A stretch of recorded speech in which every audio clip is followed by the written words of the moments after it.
Hello viewers, online ক্লাসে সবাইকে স্বাগতম। আমি আইনুল হক।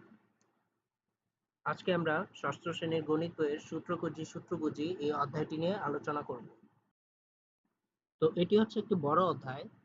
তো এই জন্য এই অধ্যায়টি কমপ্লিট করার জন্য আমরা কতগুলো সেশনে ভাগ করেছি অধ্যায়টিকে। যেমন এই অধ্যায়টিতে অনেকগুলো বিষয় একসাথে আলোচনা করা হয়েছে, যেখানে প্রথমে হচ্ছে ধারা বা সিরিজ বা প্যাটার্ন যেটাই বলি। ধারার কতগুলো অঙ্ক আছে এখানে। তারপর এখানে উদাহরণের একটা অঙ্কে মিডল টার্ম মিডল টার্মের প্রয়োগ আছে। তো মিডল টার্ম হচ্ছে এক ধরনের উৎপাদকে বিশ্লেষণ পদ্ধতি। বা মিডল টার্ম ছাড়াও আমরা দ্বিঘাত সমীকরণ সমাধান যে কৌশল, ওই কৌশল প্রয়োগ করেও উদাহরণটা সমাধান করতে পারি। তো এছাড়া এখানে আছে গড়, মধ্যক এবং প্রচুরকের কিছু একটা বা দুই একটা অঙ্ক, এবং কতগুলো অঙ্কে আছে লেখচিত্র অঙ্কন, এবং সর্বশেষ আছে গোপন সংখ্যার রহস্যভেদ, এই ধরনের সমস্যার সমাধান। তো আমরা আজকের সেশনে ধারা বা সিরিজ অথবা প্যাটার্ন এই বিষয়গুলো নিয়ে আলোচনা করব। তো প্রাথমিকভাবে আমরা যে কাজটা করব সেটা হচ্ছে এই অধ্যায়টিতে যে যে বিষয়গুলো নিয়ে আলোচনা করেছে, অর্থাৎ বিষয়ভিত্তিক আলোচনা করব। তো এর জন্য আমরা কতগুলো সেশন রেখেছি। শেষের দিকে আমরা অনুশীলনী সমস্যাগুলোর সমাধান করব। তাহলে আজকের সেশন হচ্ছে ধারা, সিরিজ বা প্যাটার্ন বিষয়ক আলোচনা।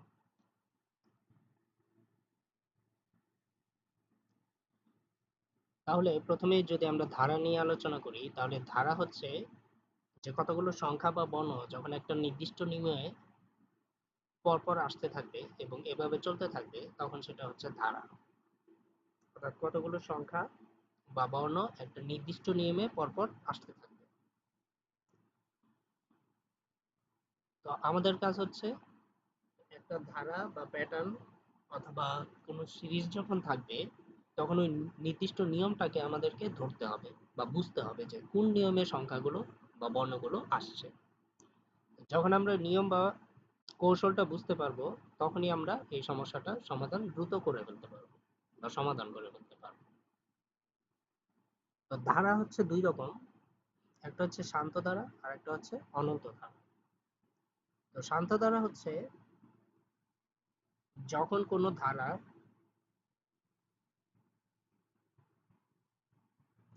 যে ধারায় সংখ্যাগুলো একটা নির্দিষ্ট সীমা থাকবে বা লাস্ট লাস্ট সীমাটা থাকবে, তখন সেটা হচ্ছে শান্ত ধারা।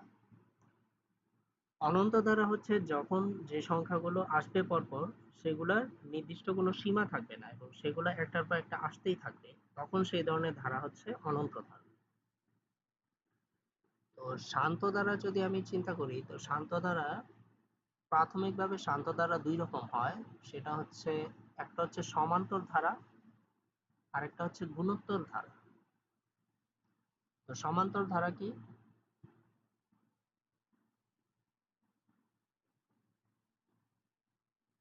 যে ধারার পাশাপাশি দুটি সদস্য বা সংখ্যার বিয়োগফল সমান থাকে। যেমন আমরা একটা উদাহরণ দিলাম যে ১, ২, ৩, ৪, ৫, ৬ এভাবে সংখ্যাগুলো আসবে এবং সংখ্যাগুলো হচ্ছে n পর্যন্ত। তো এটাকে বলা হয় স্বাভাবিক সংখ্যার ধারা। তো এখানে যে কোনো দুটি সংখ্যার, অর্থাৎ পাশাপাশি যে কোনো দুটি সংখ্যার পার্থক্য সমান থাকে, অর্থাৎ বিয়োগফল সমান থাকে। যেমন ২ আর ১ এর বিয়োগফল ১, ৩ আর ২ এর বিয়োগফল ১, ৪ আর ৩ এর বিয়োগফল হচ্ছে ১। তো এক্ষেত্রে পাশাপাশি দুটি সংখ্যার বিয়োগফল যেহেতু সমান, এর জন্য এটা হচ্ছে একটা সমান্তর ধারা। যেমন আমি যদি আরেকটি উদাহরণের কথা চিন্তা করি,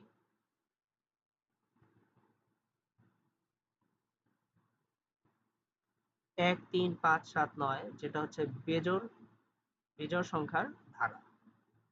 তো সেক্ষেত্রে যে কোনো পাশাপাশি দুটি সংখ্যার পার্থক্য হচ্ছে ২। যেমন ৩ আর ১ এর পার্থক্য ২, ৫ আর ৩ এর পার্থক্য ২।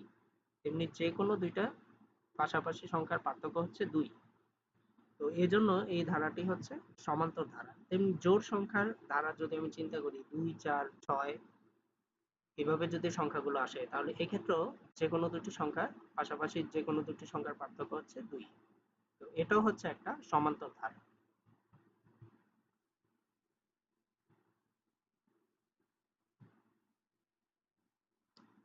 তেমনি এখানে কতগুলো সমান্তর ধারা হচ্ছে 100, 200, 300, 400 এভাবে আসতে থাকবে। 50, 100, 150, 200, 250 এভাবে আসতে থাকবে। অর্থাৎ পাশাপাশি দুটি সংখ্যার পার্থক্য হচ্ছে 50, প্রথমটাতে পার্থক্য হচ্ছে 100। 5, 10, 15, 20 এভাবে যদি সংখ্যাগুলো আসে তাহলে সেটাও সমান্তর ধারা, কারণ পাশাপাশি দুটি সংখ্যার পার্থক্য হচ্ছে 5। এবার দ্বিতীয় যে বিষয় সেটা হচ্ছে গুণোত্তর ধারা। গুণোত্তর ধারা হচ্ছে যে ধারার পাশাপাশি দুটি সংখ্যার ভাগফল সমান থাকে, যেমন 1, 2, 4, 8, 16, 32, 64 এভাবে যদি সংখ্যাগুলো আসতে থাকে তাহলে আমরা যে কোনো পাশাপাশি দুটি সংখ্যার পার্থক্য দেখি। 4 কে 2 দিয়ে ভাগ করলে 2, 2 কে 1 দিয়ে ভাগ করলে 2, 8 কে 4 দিয়ে ভাগ করলে 2। অর্থাৎ যে কোনো পদকে তার আগের পদ দিয়ে ভাগ করলে ভাগফলগুলো সমান আসবে। তো সেক্ষেত্রে এই ধরনের ধারাকে বলা হয় গুণোত্তর ধারা। তো ষষ্ঠ শ্রেণীর সূত্র খুঁজি সূত্র বুঝি এই বইতে সমান্তর ধারা নিয়ে মূলত আলোচনা করা হয়েছে, অর্থাৎ যে কোনো দুটি পাশাপাশি সংখ্যার পার্থক্য সমান হয়। তো সেক্ষেত্রে সমান্তর ধারা নিয়েই আজকে আমরা আলোচনা করব। এখন আমরা যেটা দেখব সেটা হচ্ছে মিস্টার কার্ল ফ্রিডরিখ গাউসের কৌশল। তো মিস্টার গাউস যে কাজটা করেছেন, ওনার কৌশলটা হচ্ছে যে কতগুলো সংখ্যার সমষ্টি যখন বের করতে বলা হবে তখন উনি গুণে না বের করে বা আলাদা আলাদাভাবে সমষ্টি নির্ণয় না করে উনি কিভাবে বের, সেটা একটা মজার পদ্ধতি এবং ওই পদ্ধতিটাই আমরা এখন দেখব। যেমন ওনাকে বলা হয়েছিল 1 থেকে 100 পর্যন্ত সংখ্যাগুলো সমষ্টি বের করার জন্য। তো 1 থেকে 100 পর্যন্ত সংখ্যাগুলো যেহেতু অনেক বেশি হয়ে যায় তো আমরা 1 থেকে 10 পর্যন্ত দেখব। তো প্রথম উনি 1 থেকে 10 পর্যন্ত সংখ্যাগুলোকে এভাবে সাজিয়ে 1 থেকে 100 পর্যন্ত সংখ্যাগুলোকে এভাবে সাজিয়ে তারপরে উল্টো করে আবার সাজিয়েছেন একই রকম সংখ্যা। সেক্ষেত্রে 1 এর সাথে 10, অর্থাৎ উনি করেছিলেন 1 এর সাথে 100, 2 এর সাথে 99। তো আমরা এভাবে করছি 1 এর সাথে 10, 2 এর সাথে 9, 3 এর সাথে 8, এভাবে 10 এর সাথে আবার 1। এভাবে আমরা যদি যোগ করি তাহলে প্রত্যেকটা ক্ষেত্রে আমরা 11 পাচ্ছি। এবং আমরা মোট 10টা 11 পাচ্ছি। এখন আমরা কি করেছি, 11 এর সাথে 10 কে গুণ করে ফেলেছি। ফলে 1 থেকে 10 পর্যন্ত সংখ্যাগুলো সমষ্টি বের হয়ে গেলে 110। তো মিস্টার গাউস যে কাজটা করেছিলেন 1 থেকে 100 পর্যন্ত সংখ্যাগুলোকে আবার উল্টিয়ে এভাবে যোগ করে উনি 100 সাথে 1 যোগ করলে 101 হবে এবং ওইরকম উনি 100টি 101 পেয়েছিলেন। 100টি 101 কে অর্থাৎ 101 কে 100 দিয়ে গুণ করলে যে সংখ্যা পাবেন ওটাই হচ্ছে 1 থেকে 100 পর্যন্ত সংখ্যাগুলো সমষ্টি। তা আমরা যেমন 11টি 10টি 11 পেয়েছি, 10 এর সাথে 11 গুণ করেছি, তো আমাদের সমষ্টি বের হয়ে গেছে। তো উনি এই পদ্ধতিতে 1 থেকে 100 পর্যন্ত সংখ্যাগুলো সমষ্টি বের করে ফেলেছিলেন এবং এই পদ্ধতিটা খুব দ্রুত এবং কার্যকরী হয় এবং এখান থেকেই সমষ্টির সূত্রটা বের হয়ে আসে। তো আমরা দেখব কিভাবে বের হয়।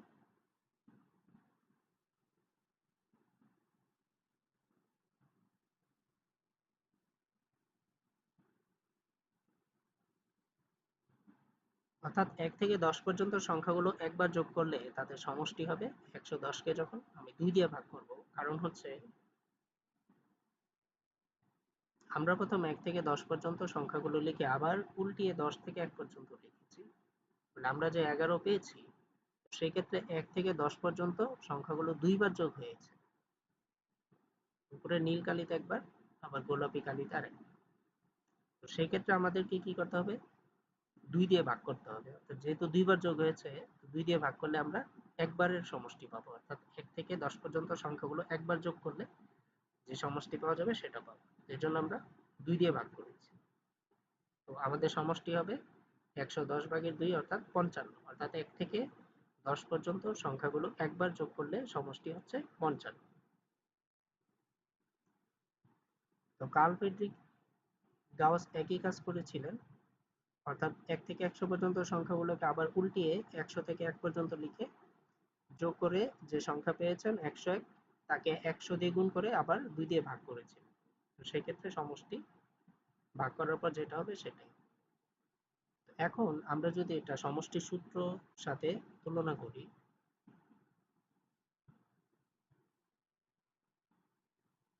আমরা যদি 1 থেকে 10 পর্যন্ত সংখ্যাগুলো চিন্তা করি, তাহলে প্রথম সদস্য হচ্ছে 1, শেষের সদস্য হচ্ছে 10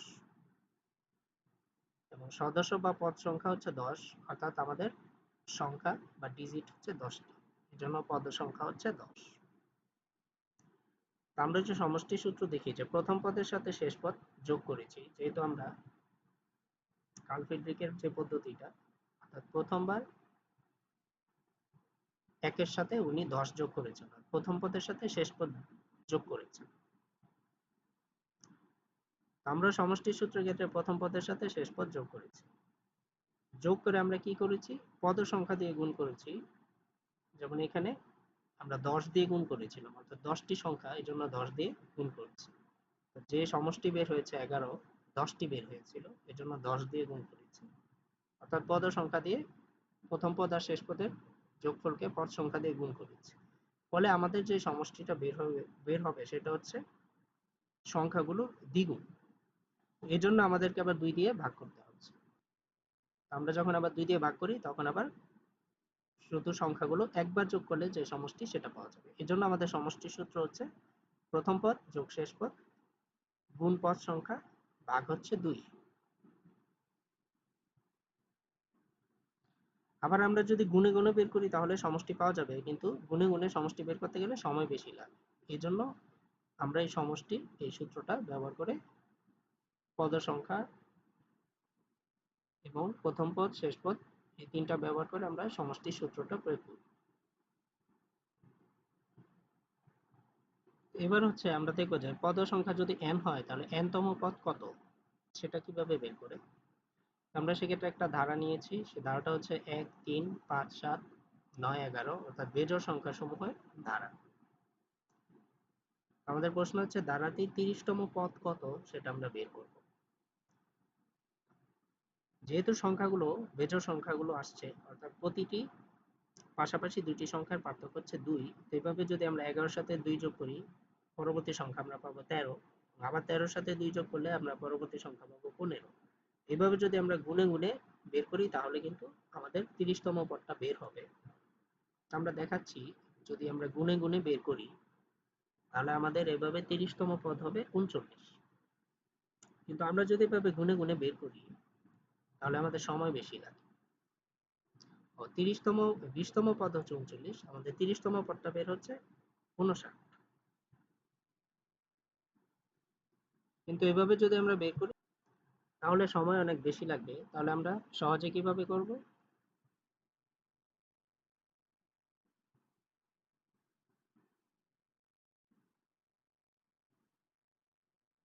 আমরা লিখেছি যে এটি হচ্ছে একটি সমান্তর ধারা, এর প্রথম পদ হচ্ছে 1, যেটা আমরা a দ্বারা চিহ্নিত করেছি, পাশাপাশি দুটি পদের বিয়োগফল বা পার্থক্য, যেটাকে আমরা বলি সাধারণ অন্তর d, এটার মান হচ্ছে যেমন 3 থেকে 1 বিয়োগ করলে 1, 2, 5 থেকে 3 বিয়োগ করলে 2। আমরা দুটি সংখ্যার মধ্যে পার্থক্যটা দেখানো হয়। পদ সংখ্যা হচ্ছে n, অর্থাৎ যেহেতু 30তম পদ বের করতে বলা হয়েছে, তাহলে 30 নাম্বার পদ, অর্থাৎ আমরা যদি ক্রম বিবেচনা করি তাহলে এটা হচ্ছে 30 নাম্বার, তো তখন সেটা হচ্ছে পদ সংখ্যা n হয়ে যায় তখন 30। আমাদের সূত্রটা হচ্ছে n তম পদের সূত্রটা হচ্ছে a plus n minus 1 into d। এই সূত্রটা আমরা কিভাবে পাই, আমরা যদি n তম পদ 2n মাইনাস 1 হয়, যেমন এই সূত্রের মধ্যে যদি আমরা a এবং d এর মান বসাই, a এর মান হচ্ছে 1, d এর মান হচ্ছে 2, এভাবে যদি আমরা বসাই এবং হিসেব করি, যেমন 2 দিয়ে n কে গুণ করলে 2n, 2 দিয়ে 1 কে গুণ করলে -2, -2 থেকে 1 চলে গেলে -1, আর 2n থেকে যাবে। তো আমাদের মান পাওয়া যাচ্ছে 2n - 1, অর্থাৎ n তম পদের মান হচ্ছে 2n - 1। এবং এটা কিভাবে হলো সেটা যদি আমরা এভাবে দেখি, যেমন প্রথম পদ হচ্ছে 1, তো যেটা 2 ইন্টু 1 কে গুণ করলে 2 হয় এবং 1 যদি বিয়োগ করি তাহলে হয় 1। দ্বিতীয় পদ হচ্ছে 3, তৃতীয় পদ হচ্ছে 5। তো 3 কিভাবে পাই? 2 এর সাথে 2 গুণ করলে 4, 1 বিয়োগ করলে 3। তৃতীয় পদ হচ্ছে 5, তো 5 কিভাবে পাচ্ছি? 2 এর সাথে 3 গুণ করে আবার 1 মাইনাস করলে 5 পাচ্ছি। তো এখানে পরিবর্তন হচ্ছে 1 2 3। তো যে অংশটুকু পরিবর্তন হয় সেই অংশটুকে আমরা n বিবেচনা করব, অর্থাৎ n তম পদ বিবেচনা করব। তো n তম পদ হবে আমার যেখানে পরিবর্তিত হচ্ছে ওইখানে আমি n লিখে দেব। তো 2 এর সাথে n গুণ করব এবং 1 বিয়োগ করব। এভাবে আমরা পাই 2n - 1। এটাকে যদি আমরা এইভাবে করি তাহলে একই বের হবে n তম পদ, সেটা হচ্ছে 2n - 1। অর্থাৎ সূত্র হচ্ছে a প্লাস n - 1 ইনটু 2, অর্থাৎ প্রথম পদ যোগ পদের সংখ্যা বিয়োগ 1 গুণ হচ্ছে সাধারণ অন্তর। এভাবে যদি আমরা 30 তম পদ বের করি তাহলে 30 তম পদ হবে n এর জায়গায় 30 বসিয়ে দেব, তাহলে 2 ইনটু 30 30 মাইনাস 1, তাহলে 60 মাইনাস 1 সমান সমান 59। অর্থাৎ আমরা এই সূত্র দিয়ে যে মান পাচ্ছি 59, আমরা যদি গুণে গুণেও বের করি তাহলে কিন্তু আমরা 59ই পাচ্ছি। 30 তম পদের মান 59 পাচ্ছি। তো এটা হচ্ছে সহজ পদ্ধতিতে কিভাবে আমরা n তম পদ বের করব সেটা।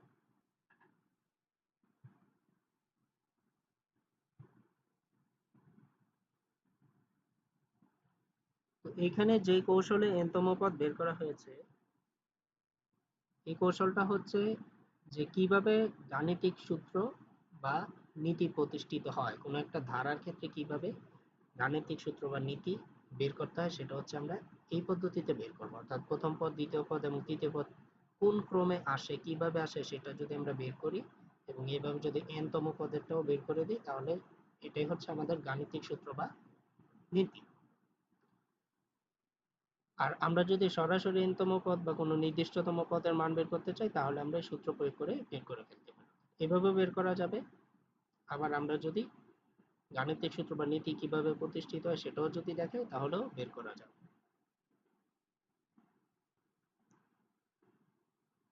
এবার আমরা আরেকটি উদাহরণ দেখব।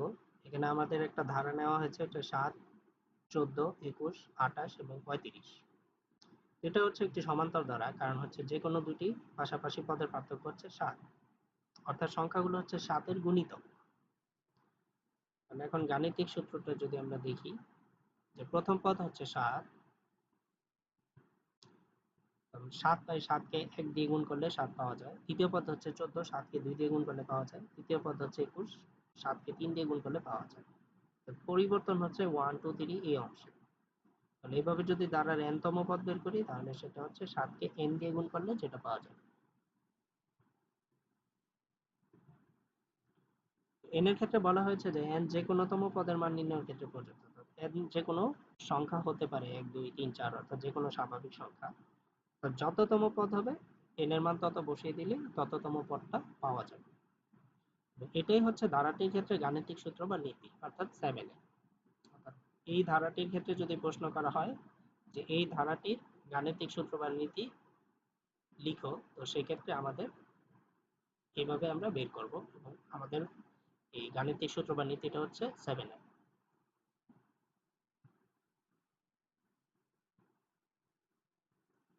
এখন আমরা যে কাজটা করব সেটা হচ্ছে এই ধারাটিরই চতুর্থ পদ নির্ণয় করব সূত্রের সাহায্যে। আমরা দেখতে পাচ্ছি এই ধারাটির চতুর্থ পদ হচ্ছে 28।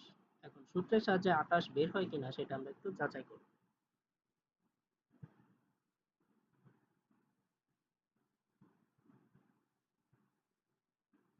তো যেহেতু আমরা চতুর্থ পদের মান বের করব, তো সেক্ষেত্রে আমাদের পদের সংখ্যা n হচ্ছে 4। আবার n তম পদ হচ্ছে চতুর্থ পদের মান, যা হচ্ছে 28।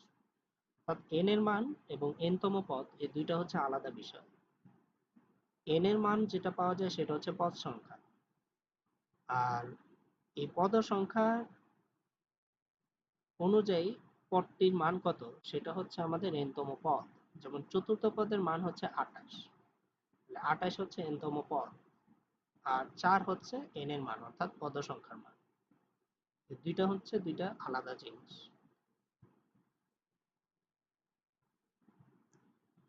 তো চতুর্থ পদ আমরা এভাবে বের করি, যেমন প্রথম পদ হচ্ছে a, যেটা হচ্ছে 7, সাধারণত ডি, যেটা পাশাপাশি দুটি সংখ্যাকে বিয়োগ করলে পাওয়া যায়। দ্বিতীয় পদ থেকে প্রথম পদ বিয়োগ করেছি 7, আবার তৃতীয় পদ থেকে দ্বিতীয় পদ বিয়োগ করেছি 7 পাওয়া যাচ্ছে। পদ সংখ্যা হচ্ছে 4, যেহেতু আমরা চতুর্থ পদ নির্ণয় করব, চতুর্থ পদের মান বের করব। তো n তম পদ হচ্ছে আমাদের a plus n minus one into T, এর মান হচ্ছে 7, n এর মান হচ্ছে 4,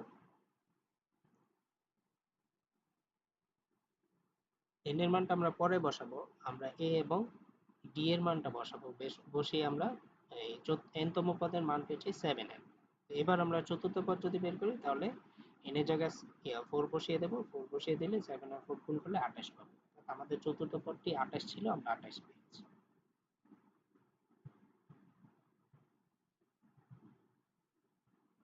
হচ্ছে আমাদের চতুর্থ পদ 28, আমরা সূত্রের সাহায্য প্রয়োগ করে চতুর্থ পদের মান পেয়েছি এবং আমরা যে কোনো তম পদের মান এই সূত্রের সাহায্যে বের করে ফেলতে পারি, অর্থাৎ a plus n minus one into বি, এই সূত্রের মধ্যে n এর মান আমরা যত বসাবো তততম পদের মান বের হবে। তো এবার আমরা দ্বারার সূত্র প্রয়োগ করে কতগুলো সংখ্যার সমষ্টি বের করব। তো এখানে হচ্ছে আমাদের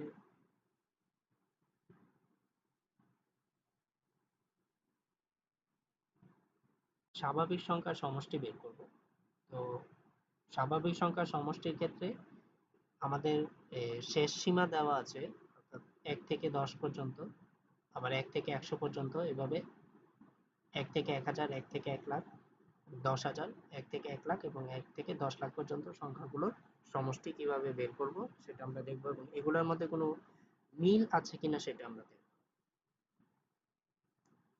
তো 1 থেকে 10 পর্যন্ত সংখ্যাগুলোর সমষ্টি আমরা একটু আগে বের করেছি কার্ল ফ্রেডেরিক গাউসের কৌশল প্রয়োগ করে।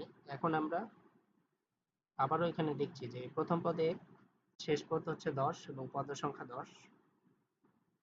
এখানে একটা বিষয় হচ্ছে শেষ পদ আর পদ সংখ্যা এই দুইটা হচ্ছে সমান, অর্থাৎ n এর মান এবং শেষ পদ এই দুইটার মান সমান। সেক্ষেত্রে আমরা প্রথম পদ 1, শেষ পদ 10 এবং পদ সংখ্যা 10 বসিয়ে আমরা পাই সমষ্টি হচ্ছে 55। এখানে একটা বিষয় হচ্ছে যে 55 1 থেকে 10 পর্যন্ত স্বাভাবিক সংখ্যার সমষ্টি বের করতে বলা হয়েছে। তো এই 10 শেষ পদ আর যে সমষ্টি বের হয়েছে এটার মধ্যে একটা মিল হয়েছে, 10 পর্যন্ত সমষ্টি বের করব 1 থেকে। সেক্ষেত্রে আমরা যে সংখ্যাটি পাই তার অঙ্ক দুটি হচ্ছে 5, 5, অর্থাৎ বামে 5, ডানে 5। এই দিকটা আমরা একটু খেয়াল করব।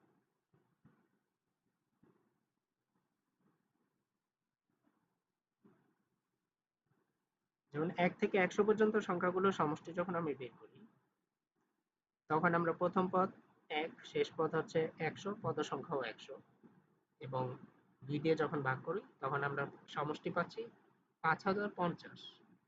সেক্ষেত্রেও আমরা 1 থেকে 100 পর্যন্ত যেহেতু বের করছি সমষ্টি, সেক্ষেত্রে আমাদের একটা মিল পাওয়া যাচ্ছে সমষ্টির মধ্যে, যেটাকে 50-50 যদি আমি বাম ডান দিয়ে ভাগ করি তাহলে 100 পর্যন্ত সমষ্টি বের করলে আমরা পাচ্ছি বামে 50, ডানে 50। তেমনি আমি তার পরবর্তী অংশে চলে যাব, অর্থাৎ 1 থেকে 1000 পর্যন্ত সংখ্যাগুলোর সমষ্টি। 1 থেকে 1000 পর্যন্ত সংখ্যাগুলোর সমষ্টি আমরা পাচ্ছি 5,05,000, যেটাকে আমরা বামে 500 এবং ডানে 500 এতে ভাগ করতে পারি। এই 500-500 যোগ করলে আমরা এই মাঝখানে 1000 পাই।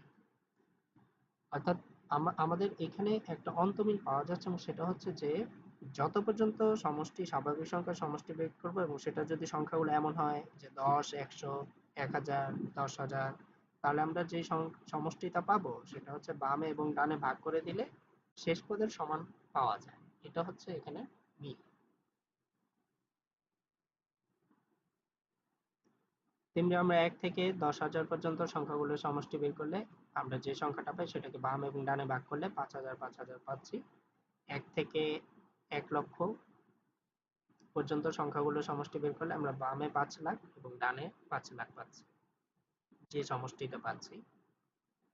ঠিক তেমনি করে আমরা 1 থেকে 10 লাখ পর্যন্ত যদি সংখ্যাগুলোর সমষ্টি বের করি সেক্ষেত্রে আমরা যেই সমষ্টিটা পাবো সেটাকে সমান সমান অংশে যদি ভাগ করি তাহলে বামে পাবো